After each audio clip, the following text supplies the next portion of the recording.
At the heart of West Yorkshire. BBC Radio Leeds.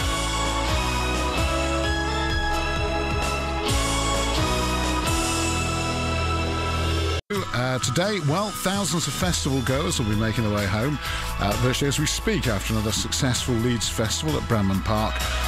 But now the party's over, there's the big clear-up going on, and we'll be out there with Richard Edwards very, very shortly. Very good morning to you. Monday, August 27th, 2012. It's 1 minute past 7 o'clock. Martin Keller with The Breakfast Show, and with the BBC News at 1 minute past 7. It's Michael Henderson. Good morning. A major clean-up is underway after the Leeds Festival. Around 80,000 people spent the weekend at Bramham Park near Wetherby, watching acts including Foo Fighters and The Cure. It's expected it'll take around a month to get the site back to normal. Clair Brown is from Everything Possible, an organisation that recycles and reuses anything left behind. Sometimes it's cheap tents that people have bought and used once, but there's a lot of really good equipment. So, I mean, it's very disappointing that we're in such a throwaway society. Great for the groups we can pass things on to, because they're often groups that can't afford camping equipment. You know, every year we continue to be surprised at how much is left. Which would have made the usual muddy scene at Bramham Park for Leeds Festival. My daughter went there, she said it wasn't too bad, and The Cure were brilliant, but now the party's over there, and of course the clear-up operation is underway. Well, BBC Radio Leeds' Richard Edwards is there now. He's with someone who'll be sweeping the empty fields over the next few days and picking up the rubbish. Morning to you, Richard. Yes, good morning, Martin. I'm preparing to head into the Leeds Festival site because at the moment I'm up in Thorner, and you were talking about the weather a second ago. I can report absolutely gorgeous late August morning, Martin. Blue skies, lovely fresh feel in the air. Don't look like we're going to get any rain at the moment, and a sign that summer's coming to an end because the swallows are lining up on the telegraph wires, ready to make their way back to Africa. Do you know, I was going to ask you about the birds, because I know you're a very keen bird watcher, and I was going to ask you if there was a lone curlew or something like that you just spotted in this beautiful late August sky.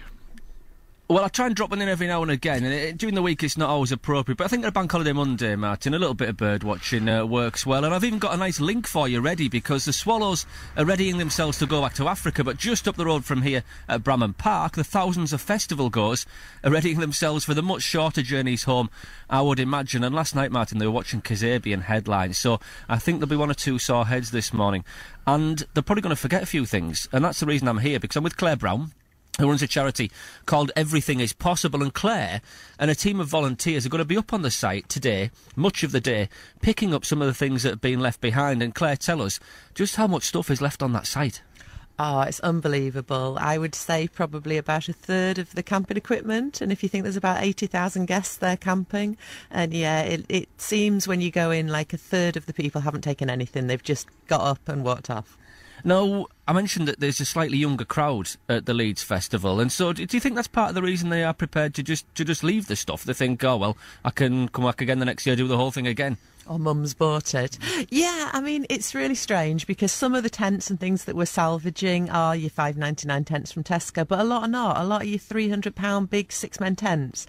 I think also it's the last festival of the summer, so I think that Reading gets a similar experience. People have bought tents for the season, and that's what they see it as. Okay, this was the 2012 tent, and this is the last festival we're doing, so it stays here.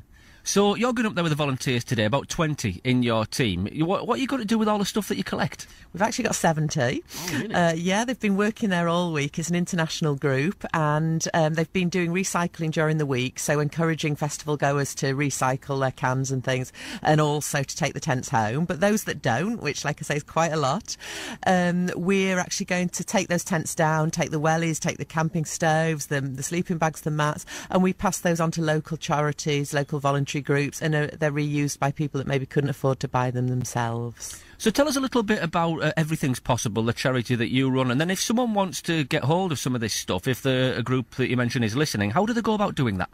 OK, so we're an international organisation. Most of our work is around youth mobility, so we're sending young people from the UK abroad, and we're bringing young people from overseas to the UK to have an experience.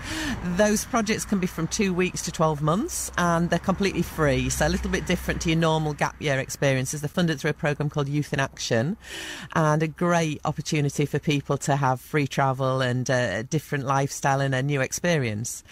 For this particular project, because we have people working on different different projects all year long. For this particular project, when, like you say, we're recycling the tents, we're trying to pass those on, and we've got a partner in Hunslet called Rework Office Furniture, and we take all the equipment there. Today and tomorrow we're going to be salvaging. Then Wednesday, Thursday we've got a community exchange sale where we invite local community groups, individuals on the second day, so on the Thursday. If they want to come and fill a builder's bag, like a 1-ton builder's bag of equipment, we charge £25 for that, kind of just to cover our costs for using the venue. And they can take then their camping equipment away. So our website, if you want more information, it's www.everythingispossible.eu.